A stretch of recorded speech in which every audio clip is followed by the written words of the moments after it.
படைப்பின் கடவுளான பிரம்மாவோட அதீத சக்தி வாய்ந்த அஸ்திரம் தாங்க பிரம்ம கமலம். இது யாருக்கிட்ட இருக்கிறோ அவங்க தாங்க பிரபஞ்சத்தோட முழு அதிகாரத்தையும் வச்சிருப்பாங்க.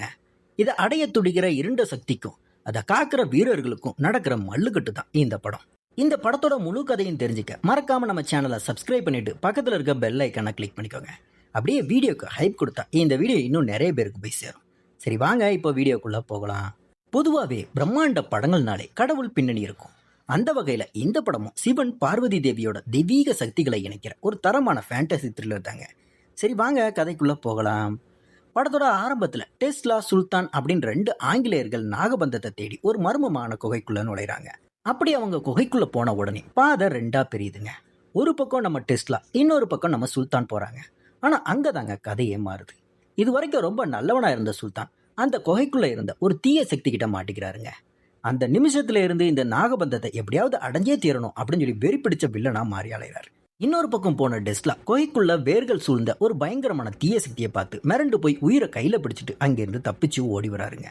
சீன் கட் பண்ணா பல வருஷங்களுக்கு அப்புறம் கதையை காட்டுறாங்க. டெஸ்லாவும் இப்போ ஓடி போய் மீட் பண்றது யார தெரியுமா? அவரோட குருஜியை தாங்க. இவங்க எல்லாருமே சேர்ந்து ரகசியமா இந்த நாகபந்தத்தை பத்தி தான் பல வருஷமா ரிசர்ச் பண்ணிக்கிட்டு இருக்காங்க. குருஜி என்ன கேட்கிறாரு தெரியுமா? ரிசர்ச் வேலைக்கு போனீங்க, அங்கே என்ன ஆச்சு அப்படின்னு கேட்குறாருங்க. அதுக்கு டெஸ்லா என்ன சொல்கிறான்? நான் நாகபந்தத்தை பார்த்துட்டேன், அது மட்டும் இல்லாமல் அதோட ரகசிய புத்தகம் இப்போ என்கிட்ட தான் இருக்குது அப்படின்னு டெஸ்லா ஒரு குண்டை தூக்கி போடுறாருங்க. இதை கேட்ட உடனே குருஜிக்கு பயங்கர அதிர்ச்சி. ஏன்னா அந்த புத்தகம் சாதாரணமானது இல்லைங்க, விலை மதிப்பே இல்லாத ஒரு பொக்கிஷம். அந்த நாகபந்த புத்தகத்தில் இருக்கிற ரகசியங்களை படித்து புரிஞ்சுக்கிட்டாலே போதுங்க, இந்த உலகத்தில் இருக்கிற பசி பட்டினி பஞ்சம் எல்லாமே காணாமல் போயிடுங்க. செல்வ செழிச்சு மக்கள் எல்லாரும் ராஜ வாழ்க்கை வாழலாம் அப்படிங்கிற மாதிரி அவர் சொல்கிறார். அது மட்டும் இல்லாமல் அந்த பவர்ஃபுல் புத்தகத்தை பற்றின விவரங்களை நம்ம குருஜி உடனே கவர்மெண்ட்டுக்கு பாஸ் பண்ணுறாருங்க. நாளைக்கு இந்த புத்தகத்தை அரசாங்கத்துக்கிட்ட பத்திரமா ஒப்படைக்கணும் அப்படின்னு குருஜி சொல்ல கதையில் அடுத்த சீன் ஓப்பன் ஆகுது. கட் பண்ணால் நம்ம டெஸ்லா அந்த மர்ம புத்தகத்தை எடுத்துக்கிட்டு நேராக ஒரு சர்ச்சுக்கு போகிறாரு. அங்கே அவரோட மனைவியும் ஒரு குட்டி பொண்ணு இருக்காங்க. ரொம்ப நாள் கழித்து பொண்ணை பார்க்க போகிறதால அவளுக்கு ஒரு அழகான கிஃப்ட்டும் வாங்கிட்டு போகிறாரு டெஸ்லா. ஆனால் அந்த கிஃப்ட்டை அவர் அவசரத்தில் தன்னோட கார்லேயே வச்சுட்டு போயிடுறாருங்க. அப்பாவை பார்த்த உடனே அந்த குட்டி பொண்ணு ஓடி வந்து, அப்பா எனக்கு என்ன கிஃப்ட் வாங்கிட்டு வந்தீங்க அப்படின்னு ஆசையா கேட்குதுங்க. ஐயோ காரில் வச்சுதான் மறந்துட்டோமோ அப்படின்னு சொல்லி பதற டெஸ்லா அடுத்த வாட்டி வரும்போது உனக்கு இதை விட செம கிஃப்டா வாங்கிட்டு வர்றேன் செல்லும் அப்படின்னு சொல்லி சமாளிக்கிறாருங்க. அப்படியே சீன் கட்டான டெஸ்லா கத்தர் முன்னாடி நின்று பாவ மன்னிப்பு கேட்க ஆரம்பிக்கிறார். கடவுளே, நான் அந்த நாகபந்த புத்தகத்தை திருடிட்டு வந்தது பெரிய தப்பு தான். ஆனால் என் சுயநலத்துக்காக இல்லை, மக்களோட பசி பட்டினியை போக்கி அவங்க வாழ்வாதாரத்தை உயர்த்த தான் இதை செஞ்சேன், என்ன மன்னிச்சிடுங்க அப்படின்னு சொல்லி உருகி வேண்டிக்கிறாருங்க. அப்ப அந்த குகைக்குள்ள தீய சக்தி கிட்ட மாட்டிக்கிட்டு காணாம போனாரே அந்த சுல்தான், இப்போ அந்த சர்ச்சுக்குள்ள சடனா என்ட்ரி தராருங்க. அந்த நாகபந்த புத்தகத்துக்காக வெறி பிடிச்சு வந்த சுல்தான் டெஸ்லா கூட பயங்கரமா சண்டை போடுறாரு. கண்ணிமிக்கிற நேரத்துல டெஸ்லாவோட மனைவியையும் அப்புறம் நம்ம டெஸ்லாவையும் கொடூரமான முறையில கொலை செஞ்சிடறாருங்க. இந்த ரத்த கலரையே தெரியாம கொஞ்ச நேரம் கழிச்சு நம்ம குருஜி சர்ச்சுக்குள்ள வராதுங்க. ஏன்னா நம்ம டெஸ்லா கார்ல மறந்து வச்சுட்டு போனாரே அந்த பொண்ணோட கிஃப்ட், அதை எடுத்துட்டு வர்றதுக்காக தான் குருஜி அங்க வராருங்க. ஆனா இங்க தாங்க ஒரு பெரிய எமோஷனல் ட்விஸ்டே இருக்கு. குருஜி வெறும் குருஜி மட்டும் இல்லைங்க, அவரு நம்ம டெஸ்லாவோட மாமனார், அதாவது அந்த இறந்த பெண்ணோட அப்பா. கார்ல விடுபட்ட பொம்மையை கொடுக்க வந்த இடத்துல தன் மகளும் மருமகனும் ரத்த வெள்ளத்துல கிடக்கிறத பார்த்துட்டு அப்படியே உறைஞ்சு போயிடுறாருங்க. ஆக்சுவலா டெஸ்லா அண்ட் சுல்தான் 2 பேருமே இந்த குருஜியோட சிஷியங்க தாங்க. சுல்தான் குகையில காணாம போயிட்டான், இறந்துட்டான் டெஸ்லா சொன்னதை நம்பி குருஜி இவ்வளோ நாள் ஃபீல் பண்ணிட்டு இருந்தார். ஆனா இப்ப சர்ச்சுக்குள்ள கொலகாரனா நிக்கிற சுல்தானை பார்த்த உடனே குருஜிக்கு அதிர்ச்சியும் கோபமும் தலைக்கிறது. சுல்தான் ஏன் இப்படி மிருகமா மாறின அப்படின்னு குருஜி கேட்க சுல்தான் துளியும் இறக்கம் இல்லாம கத்துறாங்க.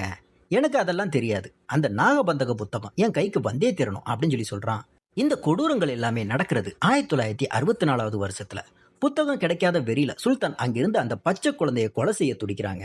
ஆனா அந்த குழந்தை தப்பிச்சதா இல்லையாங்கிறது தான் இப்போ சஸ்பென்ஸ். அப்படியே சீனை கட் பண்ண பல வருஷங்களுக்கு அப்புறம் பிரசன்ட் டைமுக்கு கதையை கொண்டு வராங்க. இப்போ நமக்கு துளசிவனம் அப்படிங்கிற ஒரு ஆன்மீக பூமியை காட்டுறாங்க. அங்க பயங்கரமா பிரம்மாண்டமான ஒரு திருவிழா நடந்துகிட்டு இருக்கு. அந்த திருவிழாவை காண உலகத்தோட மூல முடுக்குல இருந்து கோடான கோடி மக்கள் அலைகடலனை திறந்து வந்திருக்காங்க. திருவிழா ஒரு பக்கம் கோலாகலமா நடந்துகிட்டு இருக்க, இன்னொரு பக்கம் நம்ம ஹீரோவோட மாஸ் என்ட்ரிங்க. நம்ம ஹீரோவோட பேரு தான் தர்மா. தர்மா ஒரு அனாதை தாங்க. ஆனா அவனை தங்களோட சொந்த பையனை விட அதிகமா நேசிச்சு வளர்த்துருக்காங்க அவரோட வளர்ப்பு பெற்றோர். தர்மாவுக்கு உயிரான ஒரு தங்கச்சி இருக்காங்க. இன்னைக்கு தர்மாவோட தங்கச்சிக்கு நிச்சயதார்த்தம் வேற நடக்குது. என் தங்கச்சிக்கு பிடிச்ச மாப்பிளையை தான் கல்யாணம் பண்ணி வைப்பேன் அப்படின்னு சொல்லி ஒத்த காலில் நின்று தங்கச்சிக்கு பிடிச்ச பையனோட ரொம்ப சந்தோஷமா நிச்சயதார்த்தம் நடத்தி வைக்கிறாருங்க நம்ம தர்மா. நிச்சயதார்த்தம் சந்தோஷமா போயிட்டு இருக்கும்போது கதையில வில்லத்தனம் பண்ண வராங்க தர்மாவோட தாய் மாமா பொண்டாட்டிங்க. சொந்த வீட்லயே மாப்பிள்ள இருக்கும்போது வெளியூர்ல இருந்து சம்பந்தம் பேசுறதா, இந்த நிச்சயதார்த்தத்தை உடனே நிறுத்தணும் அப்படின்னு வந்து பஞ்சாயத்தை கூட்டி பயங்கரமா சண்டை போடுறாங்க. இந்த சண்டையும் ஒரு கட்டத்துல ரொம்ப முத்தி போகுதுங்க. தான் அண்ணன் தர்மாவை அவங்க தப்பா பேசின உடனே நம்ம தங்கச்சிக்கு கோபம் தலைக்கேறுதுங்க. கொஞ்சம் கூட யோசிக்காம நேரா போய் தன் தாய் மாமா கழுத்திலே கத்திய வச்சிடுறாங்க. என் அண்ணனை எதிர்த்து பேசினதுக்கே உன்னை வெட்ட கை வாங்கிட்டேன், இதுக்கு மேல ஒரு வார்த்தை பேசின இந்த கத்தியால உன் கழுத்தை அறுத்துட்டு போயிட்டே இருப்பேன் அப்படிங்கிற மாதிரி சொல்றான். என் கல்யாணத்தை முடிவு பண்ண நீங்க யாரு? எல்லாம் என் அண்ணன் தர்மா தான் முடிவு பண்ணுவாரு அப்படிங்கிற மாதிரி தங்கச்சி சீன் போடுறான். இந்த சீன் மூலமா ஒண்ணு மட்டும் கன்ஃபார்ம் ஆகுதுங்க. அண்ணனுக்காக உயிரே கொடுக்கிற தங்கச்சி, தங்கச்சிக்காக இந்த உலகத்தையே எதிர்க்கிற அண்ணன். அப்படியே கட் பண்ணா தாய்மாமா பொண்டாட்டி நீ ஒரு அனாதன் குத்தி காட்டினதுனால நம்ம ஹீரோ தர்மா மனசு உடஞ்சி போய் ஆத்தங்கரையில உட்கார்ந்துருக்காருங்க. அங்க ஓடி வர தங்கச்சியும் அவளை கட்டிக்க போற மாப்பிளையும் தர்மாவுக்கு ஆறுதல் சொல்றாங்க. அவங்க சொன்னா நீ அனாதி ஆயிடுவியா, ஆனா நீ தான் எங்களுக்கு எல்லாமே, நீ தான் என் அண்ணன் அப்படின்னு பாசமலையை பொழிஞ்சு தர்மாவோட மனசை தேத்திட்டு அங்க இருந்து கிளம்புறாங்க. இன்னொரு பக்கம் அந்த தாய் மாமா வீட்டுல பஞ்சாயத்து இன்னும் ஓஞ்சப்பாடு இல்லைங்க. அவங்க மனசுல வஞ்சகம் வச்சுக்கிட்டு இன்னும் ஓடிக்கிட்டே இருக்காங்க. நீ கல்யாணம்னு ஒண்ணு பண்ணா அவளை தான் கல்யாணம் பண்ணணும், இல்லைன்னா இந்த வீட்டுப்படியே ஏறக்கூடாது அப்படின்னு தாய் மாமன் பொண்டாட்டி தான் சொந்த பையனா மிரட்டிக்கிட்டு இருக்காங்க.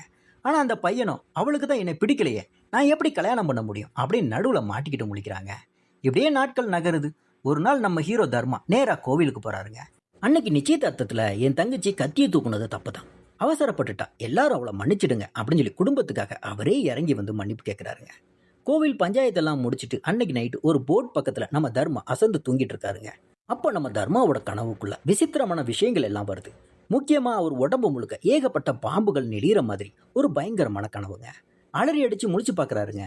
நல்ல வேளை அது வெறும் கனவு மட்டும்தாங்க. அப்படியே சீனை கட் பண்ணா இப்ப கதை ஸ்ரீரங்கபுரம் அப்படிங்கிற ஒரு புது ஊருக்கு ஷிஃப்ட் ஆகுது.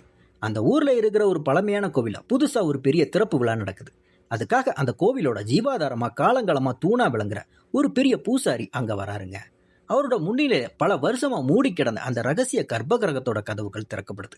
மக்கள் எல்லாரும் ஆவலா தரிசனம் பண்ண உள்ள வராங்க. அந்த கர்ப்ப கிரகத்துக்குள்ள இருக்கிற மிக முக்கியமான தெய்வீக பொருள் என்ன தெரியுமா? அதுதான் பிரம்ம கலசம். அந்த பெரிய பூசாரி அந்த பவர்ஃபுல் கலசத்தை சாமி சிலைக்கு முன்னாடி முறப்படி எடுத்து வச்சு கோவில முறப்படி திறந்து வைக்கிறாருங்க. மக்கள் எல்லாருமே பக்தி பரவசத்தோட அதை தரிசனம் பண்ணிக்கிட்டு இருக்காங்க. அப்போதான் அந்த கோவிலுக்கு புதுசா ஒரு அழகான பொண்ணு என்ட்ரி கொடுக்குறா. அவ சும்மா சாமி கும்பிட மட்டும் வரலங்க. இந்த கோவிலோட பின்னணி என்ன, இங்க இருக்கிற சம்பிரதாயங்களுக்கு பின்னாடி இருக்கிற ரகசியங்கள் என்ன அப்படின்னு பத்தி ரிசர்ச் பண்ண வந்திருக்காங்க. நேரா நம்ம பெரிய பூசாரி கிட்ட போய் இதையெல்லாம் பத்தி கேட்க ஆரம்பிக்கிறா. இந்த கோவிலோட ரகசியங்களை நான் கத்துக்கணும் குருஜி அப்படின்னு அந்த பொண்ணு கேட்க பெரிய பூசாரி பெரிய மனசு பண்ணி சரிம்மா என் கூட இருந்து எல்லாத்தையும் கத்துக்கோ அப்படின்னு சொல்லி சம்மதிக்கிறார். இந்த பொண்ணு பேர் தாங்க பார்வதி. இவங்க தான் நம்ம படத்தோட ஹீரோயினும் கூட. கோவில சுத்தி பார்த்துட்டே வந்த பார்வதி சடனா குருஜி கிட்ட ஒரு கேள்வியை கேட்கறாங்க. குருஜி, தினமும் சாமிக்கு அபிஷேகம் நடக்குது ஓகே, ஆனா வெறும் ஒரு சின்ன தங்க தாமரைக்கு மூடி சூட்டுறதுக்காக உலகத்துல இருக்கிற கோடான கோடி மக்களும் இங்க திரண்டு வந்து இவ்வளவு பெரிய திருவிழா நடக்குதா அப்படிங்கிற மாதிரி கேட்கறாங்க. இதை கேட்ட உடனே குருஜிக்கு தூக்கி வாரி போடுது. பயங்கரமா ஷாக் ஆகி மகளே இது சாதாரண தங்க தாமரை இல்ல அப்படின்னு சொல்லி இழுக்கிறாருங்க.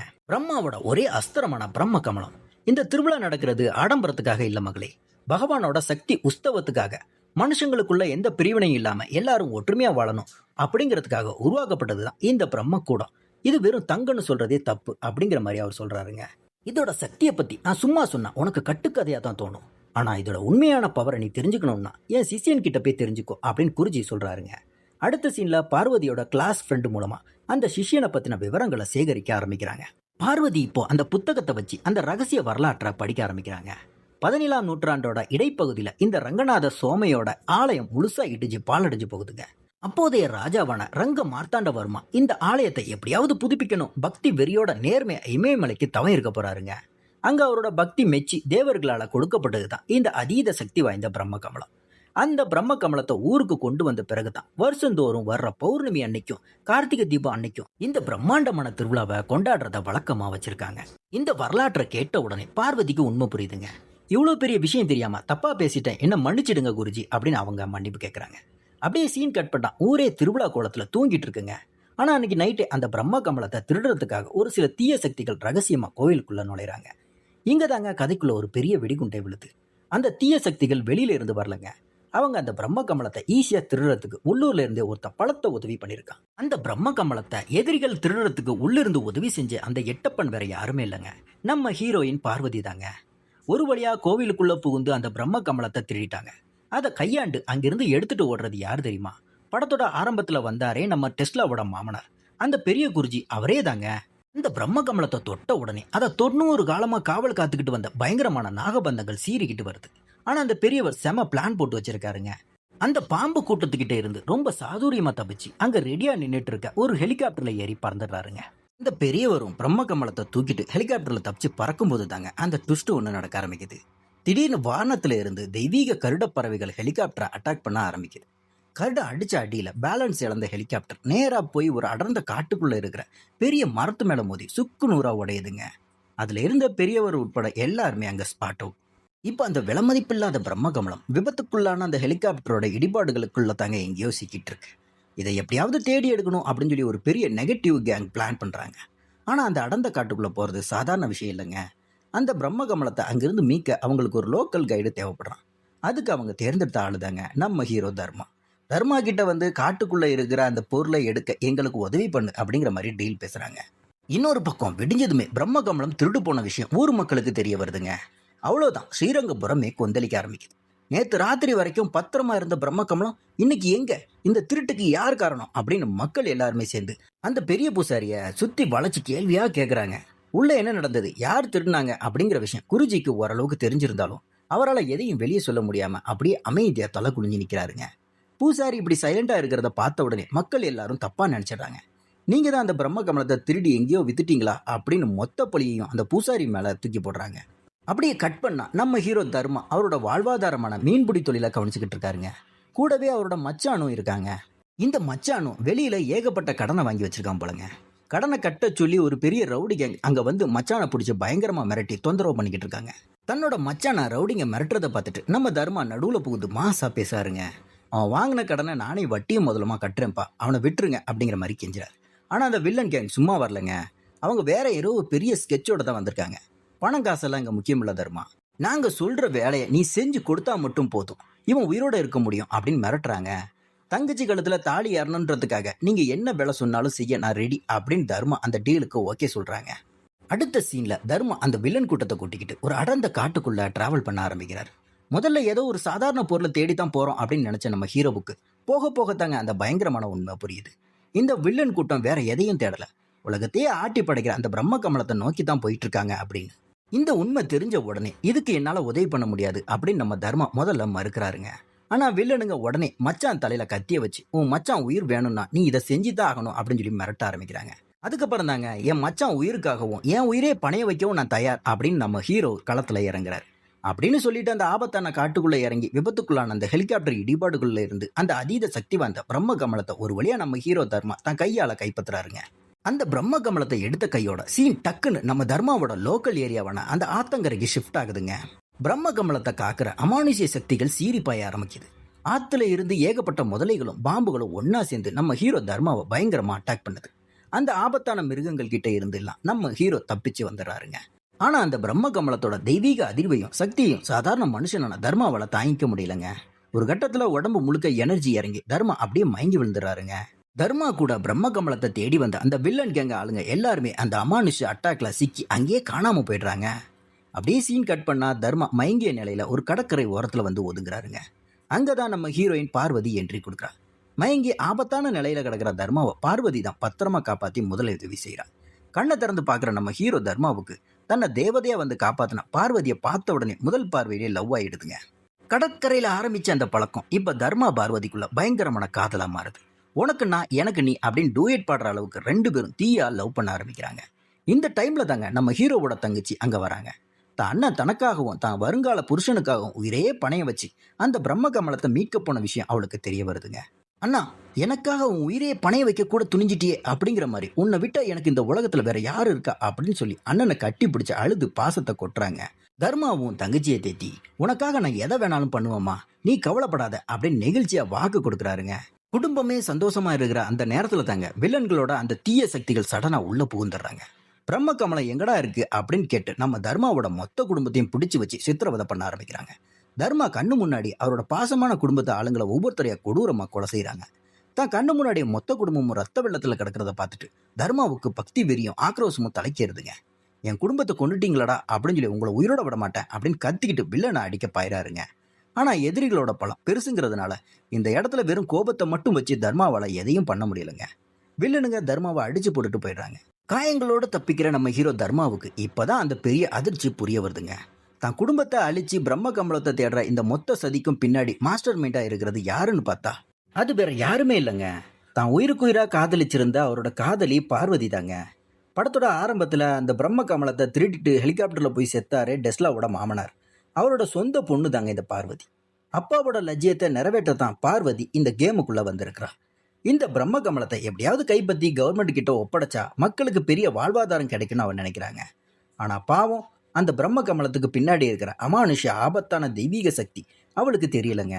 அதை எப்படியாவது தர்மா கிட்ட இருந்து புடுங்கணுன்ற வெறியில தான் அவ சுத்திக்கிட்டு இருக்கா. நம்ம ஹீரோ தர்மா சாதாரண ஆள் இல்லைல்ல. அந்த பிரம்ம கமலத்தை எடுக்க தெரிஞ்ச ஒரே மலைவாழ் மக்கள் கூட்டத்தை சேர்ந்தவன். அதனால தான் இவரை வச்சு காரியத்தை சாதிக்கலாம் அப்படின்னு சொல்லி பார்வதி லவ் பண்ற மாதிரி நடிச்சு ஸ்கெட்ச் போட்டிருக்கா.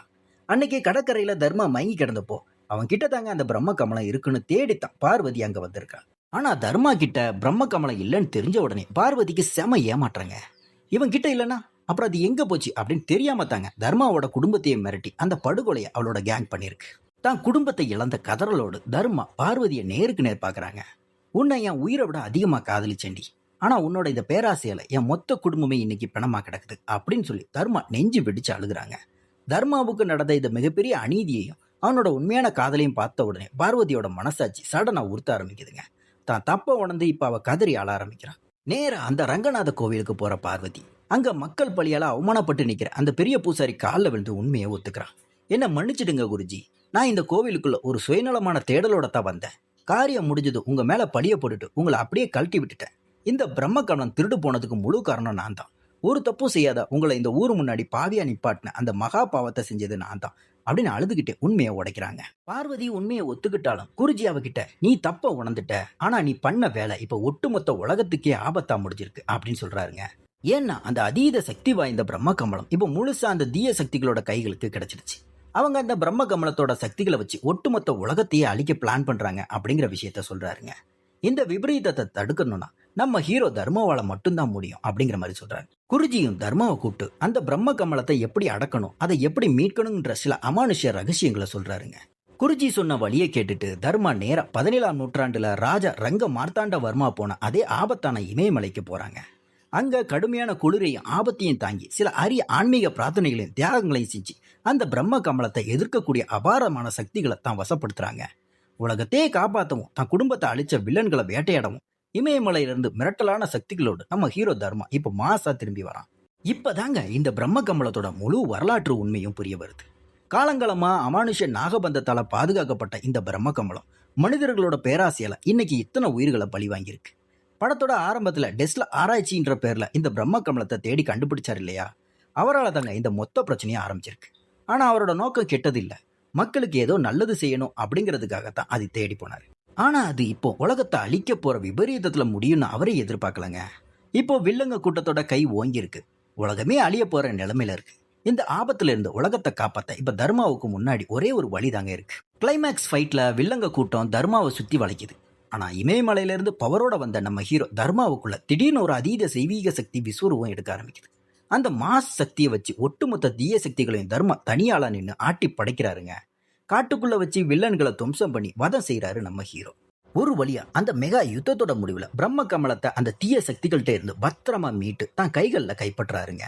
மனுஷங்களோட பேராசைக்கு இது இனிமே பலியாக கூடாது அப்படின்னு சொல்லி முடிவு பண்ண தர்மா அதை தகுந்த ஆன்மீக முறைப்படி எந்த கோவில்ல இருந்து அது திருடப்பட்டுச்சோ அதே ரங்கநாத சுவாமி கோவில்ல கொண்டு போய் நேரடியாக கடவுள் பாதத்திலே ஒப்படைச்சிடறாருங்க. இனிமே எந்த ஒரு பேராசை பிடிச்ச மனுஷனும், ஏன் எந்த ஒரு சயின்டிஸ்டும் கூட இந்த பிரம்ம கமலத்தை நெருங்கவே முடியாதபடி அமானுஷ்ய நாகபந்தங்கள் மீண்டும் அதை சுத்தி வளைச்சு காவல் காக்க ஆரம்பிக்குது. இன்னொரு பக்கம் இந்த மொத்த கதைக்கும் உலக அழிவுக்கும் காரணமா இருந்த அந்த நாகபந்த புத்தகம் பத்தின உண்மையை குருஜி சொல்ல ஆரம்பிக்கிறார். இந்த நாகபந்த புத்தகம் கடவுள் கிட்ட மட்டுமே இருக்க வேண்டிய ஒண்ணு. அதை தாண்டி பேராசையால மனிதர்கள் கைக்கு வந்தா இப்படித்தான் பேரழிவும் மரணங்களும் நடக்கும் அப்படின்னு ஒரு தத்துவமான மெசேஜை சொல்றாருங்க. தான் உயிரையும் குடும்பத்தையும் பணைய வச்சு அந்த பிரம்ம கமலத்தை காப்பாத்தி தகுந்த முறைப்படி கடவுள்கிட்டே பத்திரமா ஒப்படைச்ச நம்ம ஹீரோ தர்மாவோட முகத்தை காட்டி திரையில சுபம் அப்படின்னு எண்டு கடவுளுதுங்க. இந்த நாகபந்தம் படத்தோட முழு கதை விளக்கம் நான் சொன்ன விதம் உங்களுக்கு பிடிச்சிருந்துச்சுன்னா இந்த வீடியோக்கு லைக் பண்ணுங்க, ஷேர் பண்ணுங்க, கமெண்ட் பண்ணுங்க. அப்படியே நம்ம சேனலை சப்ஸ்கிரைப் பண்ணிட்டு பக்கத்தில் இருக்க பெல் ஐக்கானை கிளிக் பண்ணிக்கோங்க. அடுத்து ஒரு சூப்பரான வீடியோவில் உங்களை சந்திக்கிறேன். அது வரைக்கும் டாடா, பை பை.